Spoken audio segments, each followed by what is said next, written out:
नमस्कार दर्शक बंधु शुभदीप डेली कुकिंग चैनल को आपन को स्वागत। आज नुआ वर्ष उपलक्षे आपण को आपणकर घर समस्त सदस्य को आम तरफ बहुत बहुत अभिनंदन और शुभेच्छा। नुआ वर्ष आपणकर बहुत भलरे कटू।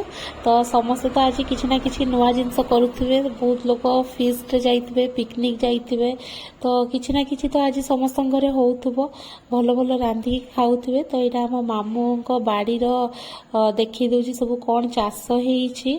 भाविली नुआ वर्ष रे आपन को गोटे नुआ रेसिपी करके देखैबी। प्राय लोक जानिथिबे किंतु बाड़ीर जिनस नहीं कि रांधिकी देखैबी आ सेटा बहुत ही टेस्टी। एटा उलकोबी होइछि, फुलकोबी, बंधाकोबी, बहुत किछि गछ मामू लगैछंती, धनिया पत्र। तो सब जिनस गुडा हेई जाइथिला। फुलकोबी उलकोबी गुडा भलो से फळी जाइथिला, सेत पई से डाकिथिले आनिया पई।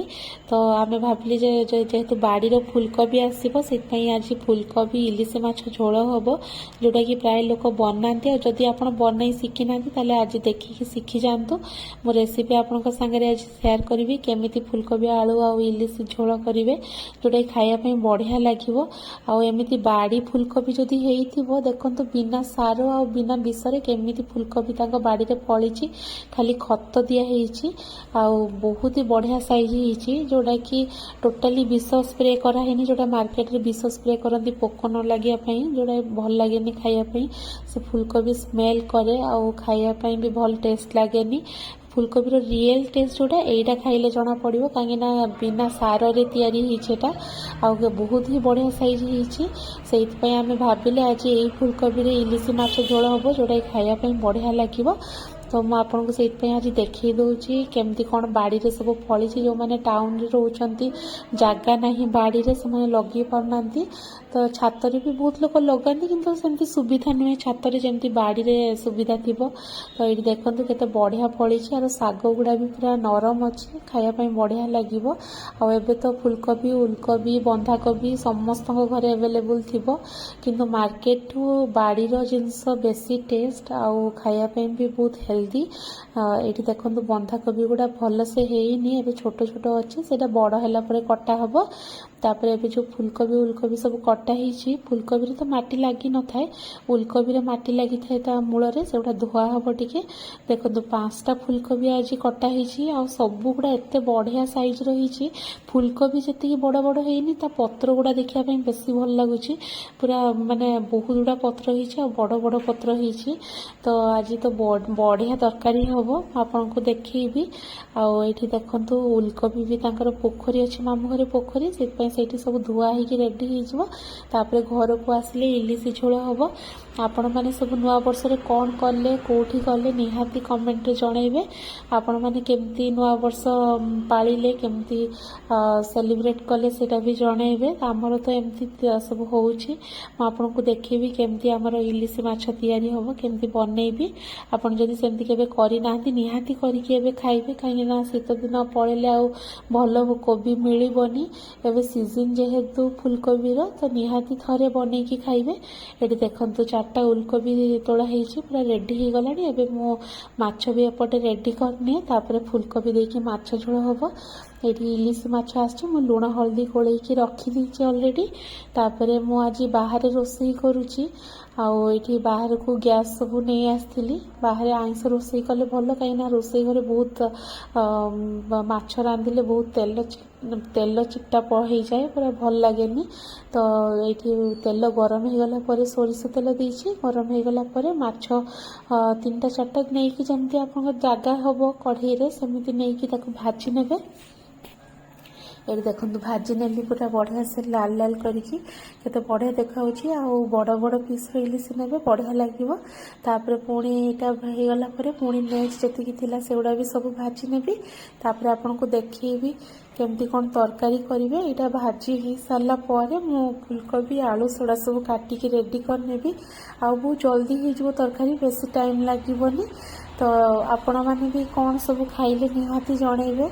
ये देखो ये पकईदेली, आ जेहेतु बड़ इलिश माछ, यहाँ प्राय 600 ग्राम पाखापाखि माछटा थिला, से तेल बहुत बाहर, कम तेल देती, माछरू तेल बाहर सारे। से माछ भजाटा हो मुझे देखो से जो बाड़ी फुलकोबी थिला, सेटा काटिया स्टार्ट करदेली। ଆଉ କେତେ ବଢ଼ିଆ କୋବି ଦେଖନ୍ତୁ, ତା ସ୍ମେଲ୍ ହିଁ ବହୁତ ବଢ଼ିଆ। ମାନେ କଢ଼େଇରେ ପକଉ ପକଉ ଫୁଲକୋବିର ମାନେ ସ୍ମେଲ୍ଟା ଆସିଯିବ, ବହୁତ ହିଁ ବଢ଼ିଆ। ତ ଏଇଠି ଦେଖନ୍ତୁ କାଟି ଦେଉଛି ବଡ଼ ବଡ଼। ଆଉ ଫୁଲକୋବିରେ ଯେତେବେଳେ ଇଲିଶି ମାଛ ଦେଇକି ରାନ୍ଧିବେ, କୋବି ଗୁଡ଼ା ଟିକେ ବଡ଼ ବଡ଼ ରଖିବେ, ତାହେଲେ ଖାଇବା ପାଇଁ ଭଲ ଲାଗିବ। ଛୋଟ ନେଲେ ବେଶୀ ଭାଙ୍ଗିଯିବ, ଗୁଣ୍ଡ ହେଇଯିବ। ଏମିତି ଗୋଟା ଗୋଟା ରହିବ, ବାଢ଼ିବା ପାଇଁ ବି ଆପଣଙ୍କୁ ସୁବିଧା ହେବ। ତ ଏଇଠି ମୁଁ ଦେଖନ୍ତୁ ବଡ଼ ବଡ଼ ଖାଲି ଗୋଟେ ଗୋଟେ ପାଖୁଡ଼ା ଛିଡ଼େଇକି ଦେଇଦେଉଛି, ଆଉ ମଝିରେ ଟିକେ ଖାଲି କାଟି ଦେଉଛି, ଏମିତି ତେଲ ମସଲା ଯିବ। ତାପରେ ଏମିତି କୋବି ଗୁଡ଼ା କାଟିଦେବି, ଯେତିକି ଆପଣଙ୍କର ଦରକାର ଥିବ କାଟିନେବେ। ତାପରେ ମୁଁ ଏଠି ଆଳୁ 2ଟା ନେଇଛି, ଚୋପା ଛଡ଼େଇକି 4 ଫାଳ କରିନେବି, ଲମ୍ବା ଲମ୍ବା କରିକି ମୋଟା ମୋଟା ରଖିବେ। ଆଉ ସବୁ ତରକାରୀରେ, ସବୁ ଜିନିଷରେ ପରିବାର କଟାର ଷ୍ଟାଇଲ୍ ସବୁ ଅଲଗା ଅଲଗା ଥାଏ। ଭଜା ପାଇଁ, ଝୋଳ ପାଇଁ, ଘାଣ୍ଟ ପାଇଁ।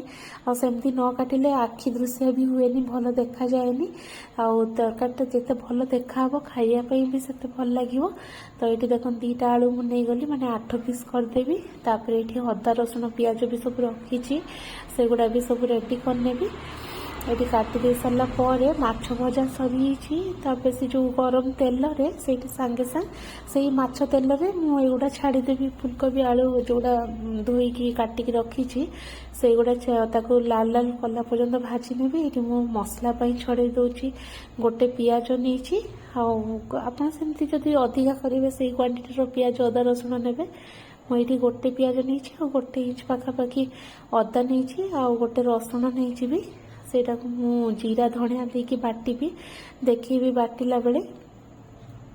ଆଉ ଏମିତି ବାହାରେ ରୋଷେଇ କରିବା ପାଇଁ କାହାକୁ କାହାକୁ ଭଲ ଲାଗିବେ ନିହାତି କହିବେ, କାହିଁକିନା ମୋତେ ତ ପର୍ସନାଲି ବହୁତ ପସନ୍ଦ ବାହାରେ। ଆଉ ଏବେ ଶୀତ ଦିନ ଯେହେତୁ, ଖରା ଦିନ ତ ଟୋଟାଲି ବାହାରେ ରାନ୍ଧି ହେବନି ଏତେ ଗରମରେ। ଶୀତ ଦିନ ବଢ଼ିଆ ଲାଗିବ, ଟିକେ ଟିକେ ଖରା ପଡ଼ିଥିବ, ବାହାରେ ରୋଷେଇ କରିକି ଖାଇବେ, ତାର ଗୋଟେ ମଜା ଅଲଗା, ପୁରା ଫିଷ୍ଟ କଲା ଭଳିଆ ଲାଗିବ। ଏଠି ଦେଖନ୍ତୁ ମୋ ତେଲ ଗରମ ହେଇକି ଅଛି ଅଲରେଡ଼ି, କାହିଁକିନା ମାଛଟା କାଢ଼ି ଦେଇଛି। ସେଇ ମାଛ ତେଲରେ କି ମୁଁ ପକେଇଦେବି ଫୁଲକୋବି ଆଳୁ ଯେଉଁ କାଟିକି ରଖିଛି ସେଇଟା ଦେଇଦେବି। ଆଉ ଯେହେତୁ ଇଲିଶି ମାଛ ତେଲ, ସେଇ ତେଲରେ ହିଁ ରାନ୍ଧିବେ, ତାର ବାସ୍ନା ବଢ଼ିଆ ଆସିବ। ଟୋଟାଲି ସେ ତେଲକୁ ୱେଷ୍ଟ କରିବେନି, ଫିଙ୍ଗିବେନି। ଏଠି ତାପରେ ହଳଦୀ ଦେଇଦେଲି, ଆଉ ଟିକେ ଲୁଣ ଦେଇଦେବି। ଦେଇ ସାରିକି ଫୁଲକୋବି ଆଳୁ ଟିକେ ସିଝିଲା ପର୍ଯ୍ୟନ୍ତ, ଆଉ ଟିକେ ଯେମିତି ଲାଲ ଲାଲ ହେଇଯିବ ସେତେ ପର୍ଯ୍ୟନ୍ତ ତାକୁ ଟିକେ ଭାଜି ନେବା। ଆଉ ଏଠି ଟିକେ ଗୋଳେଇ ଦେଇକି ଲୁଣ ହଳଦୀ ଭଲସେ ତାକୁ ଟିକେ ଢାଙ୍କୁଡ଼ି ଦେବେ, କିଛି ବି ଢାଙ୍କୁଡ଼ି ଦେଇକି କିଛି ସମୟ ହାଇ ଫ୍ଲେମ୍ରେ ଛାଡ଼ିଦେବେ। କାହିଁକିନା ପାଣି ବାହାରେ ନା, ହାଇ ଫ୍ଲେମ୍ ନଦେଲେ ପାଣି ମରିବନି, କିନ୍ତୁ ସେଇଟା ସିଝିଯିବ, ଲାଲ ବି ପଡ଼ିବନି, ଆଉ ଖରାପ ହେଇଯିବ, ଭାଙ୍ଗିଯିବ ସବୁ କୋବି ଗୁଡ଼ା। ସେଥିପାଇଁ ହାଇ ଫ୍ଲେମ୍ରେ ଟିକେ ସମୟ ଘୋଡ଼େଇକି ଛାଡ଼ିଦେବି। ସେଇଟା ହଉ ହଉ ଯେଉଁ ଅଦା ରସୁଣ ପିଆଜ କାଟିକି ରଖିଥିଲି ସେଇଗୁଡ଼ା ଏବେ ବାଟିଦେବି। ଅଦା ରସୁଣ ପିଆଜ ଦେଇଦେଲି। ତାପରେ ମୁଁ ଦେବି ଶୁଖିଲା ଲଙ୍କା ଦେବି, ଗୋଟା ଜିରା, ଗୋଟା ଧଣିଆ। ଆପଣ ସବୁବେଳେ ଗୋଟା ଧଣିଆ ଘରେ ରଖିଥିବେ, ସେଇଟା ସବୁ ମସଲା ତରକାରୀ ଦେବେ, ଖାଇବା ପାଇଁ ବି ବଢ଼ିଆ ଲାଗିବ, ଆଉ ଦେହ ପାଇଁ ବି ହେଲ୍ଦି। ତ ଏଇଠି ଶୁଖିଲା ଲଙ୍କା, ଆଉ ଗୋଟା ଧଣିଆ, ଆଉ ଗୋଟା ଜିରା ଟିକେ ନେଇଗଲି, ବାସ୍ ଆଉ କିଛି ନେବିନି। ଏଇଟା ଟିକେ ଖାଲି ପାଣି ଦେଇକି ତାକୁ ବାଟି ଆଣିବି, ଯେମିତି ମସଲା ବାଟନ୍ତି। ତା ଭିତରେ ଏଇଟା ବି ମୋର ଧୀରେ ଧୀରେ ହେଇଗଲାଣି, ଦେଖନ୍ତୁ ଲାଲ ଲାଲ ହେଇ ଆସିଲାଣି। ଏବେ ଏଇଟା ମାନେ ଅଧା ବି ସିଝିଗଲାଣି, ଆଉ ଅଧା ଯେତେବେଳେ ମୁଁ ପାଣି ଦେଇକି ସିଝେଇବି କଷିଲା ପରେ ସେତେବେଳେ ସିଝିଯିବ।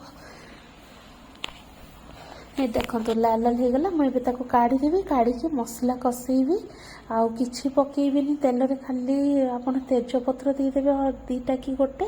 ତାପରେ ଖାଲି ମସଲା, ଲୁଣ ଲଙ୍କାଗୁଣ୍ଡ ଦେଇକି କଷା ହେବ। ଆଉ କିଛି ବି ଏକ୍ସଟ୍ରା ମସଲା ଏଥିରେ ପକେଇବେନି, ନହେଲେ ଇଲିଶି ମାଛର ବାସ୍ନା, ମାନେ ତାର ଟେଷ୍ଟଟା ଖରାପ ହେଇଯିବ। କିଛି କରି ପାଉଡ଼ର କି ଫିସ୍ ମସଲା, ଚିକେନ୍ ମସଲା, କିଛି ବି ମସଲା ପକେଇବେନି। ତ ଏଇଠି ଫୁଲକୋବି ଆଳୁ ସବୁ କାଢ଼ିଦେଲି, କେତେ ବଢ଼ିଆ ଦେଖନ୍ତୁ ଦେଖାହେଉଛି। ଆଉ ଯେହେତୁ ବାଡ଼ି ଫୁଲକୋବି, ତାର ଟେଷ୍ଟ ତ ଏତେ ଭଲ, ମାନେ ଯିଏ ଖାଇଥିବ ସିଏ ଜାଣିଥିବ। ତ ଏଇଠି ଦେଖନ୍ତୁ ଦେଇଦେଲି ତେଜପତ୍ର 2ଟା ଦେଇଦେଲି, ଆଉ ଏଇଠି ଯେଉଁ ମସଲା ବାଟିକି ରଖିଥିଲି ସେଇଗୁଡ଼ା ଦେଇଦେଲି। ଆଉ ଯେତେବେଳେ ଆପଣ ଇଲିଶି ମାଛ ରାନ୍ଧିବେ, ସେତେବେଳେ କିଛି ଏକ୍ସଟ୍ରା ଗରମ ମସଲା ବି ଦେବେନି, ଖାଲି ଜିରା ଲଙ୍କାଗୁଣ୍ଡ ଦେଇକି ରାନ୍ଧିବେ, ଜିରା ଲଙ୍କା ଧଣିଆ ଦେଇକି। କାହିଁକିନା ଇଲିଶିର ତାର ବାସ୍ନା ଥାଏ, ସେଥିପାଇଁ ଅଲଗା ମସଲା ପକାଇଲେ ତରକାରୀ ଖରାପ କରିଦେବ, ତା ବାସ୍ନାଟା ପଳେଇବ। ଏଇଠି ଟିକେ ହଳଦୀ ଦେଇଦେଲି ତରକାରୀ ପାଇଁ। ତାପରେ ଲୁଣ ଦେଇଦେବି ଯେତିକି ମୋର ତରକାରୀ ଦରକାର, ଆଉ ଲୁଣ ଦେଖିକି ଦେବେ, କାହିଁକିନା ଭାଜିଲା ବେଳେ ଫୁଲକୋବି ଆଳୁ ମୁଁ ଅଳ୍ପ ଟିକେ ଲୁଣ ଦେଇଥିଲି।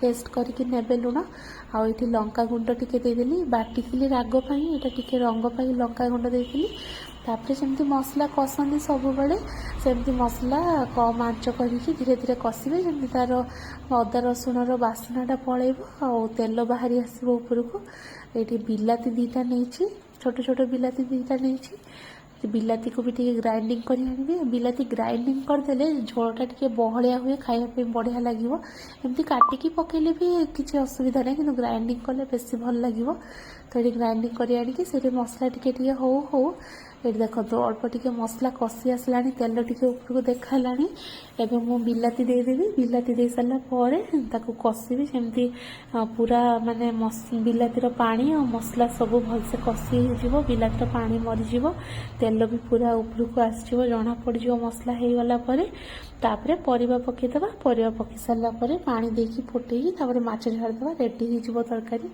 आमती तरकारी खाली गोटे तरकारी करदे भात और किसी भी आपन साइड रे दरकार नहीं गोटे तरकारी देखिए आप आराम से खाई नेबे ये देखो मोर मसला पूरा बढ़िया से कषि गला फुलकोबी आलू जो भाजिकी रखी से देदेवी दे सारापर से टिके समय कषिदेवी से मसला तापर गरम पानी जदि आपन पाखे थी गरम पानी देदेवे ना जदि गरम पानी कर न ठंडा पानी देवे कि चेष्टा करेंगे सब मसला तरकारी गरम पानी देवाई कहीं तार कलरटा भी भल रुहे आ खायापी भी भल टेस्ट हुए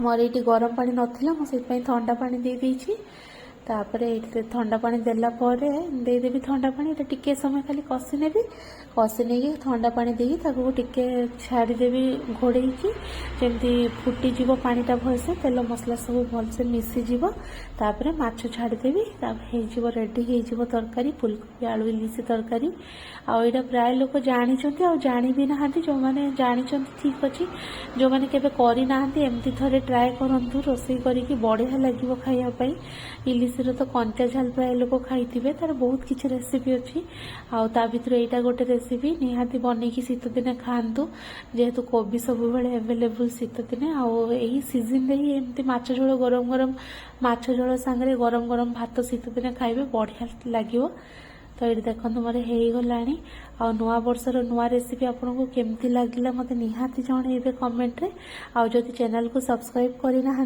ताले सब्सक्राइब करने आ वीडियोटा जदि आपन को भल लगुथाय ताले समस्त संगे शेयर करने जो माने जानी ना से माने भी शिखी जिवे आम बाड़ी रे भी जो गुड़ा होता मामू बाड़ी से गुड़ा भी देखी ने बाड़ी से केमती सब जिनस हुए तापर ये मोर देखो आलू फालू सब सीझी जापर ये मो माछ जोड़ा झोल दवापाई माछ छाड़देवी जी मोर दरकार मुझे आपंकर जदि बेसी क्वांटिटी थी से मोर बेसी माने पकेबी अल्प देखिकी पकेबी देखो माछ मुंड सब छाड़देली तापर टिके समय खाली फुटेदेवी जमी माने माछटा भी माछ मिसीज भलसे झोल टिके नरम हो तापर टिके धनिया पत्र एटा भी मामू घर बाड़ी धनिया पत्र सब जिनस बाड़ी रे होइतिला तांकर आ बाड़ी जिनस बहुत ही बढ़िया माने तार टेस्ट बिना सार रे जेहेतु से बहुत भल लगे खायापाई आपन चाहिए छात रे भी धनिया पत्र फुलकोबी एगुड़ा करि परिबे बेसी न करि पाले भी गोटे दिटा गछ लगे पारिबे जोटा कि आपन माने थरे गोटे थर कि दुई थर रे खाई परिबे कम से कम भल जिनस खाइबे आ सब बेले तो सेमती पॉसिबल नुहे छात रे लगेवा ह्यूज क्वांटिटी से निहाती गोटे दिटा गछ लगे सीजन रे खाइबे ये मोर होगला मुझे देखो बाढ़ी नेली एवं सर्व करदे लंच टाइम हो गला आपणकर सब आज कौन हो निहाती जनइबे मो वीडियो आपन को जदि भल लगुव चैनल को जदि सब्सक्राइब करना निहाती एवं ही सब्सक्राइब करनियंतु एमती भल भल वीडियो आपन नहीं आसबि ये मोर इलिसी माछ फुलकोबी झोल रेडी हो गला देखिकी कहतु केमती लगुच खायापाई तो बहुत ही बढ़िया होता आपड़ निजे एमती बनईकी थरे खातु और घरे समस्त को खुआतु मो वीडियो देखुवर बहुत बहुत धन्यवाद।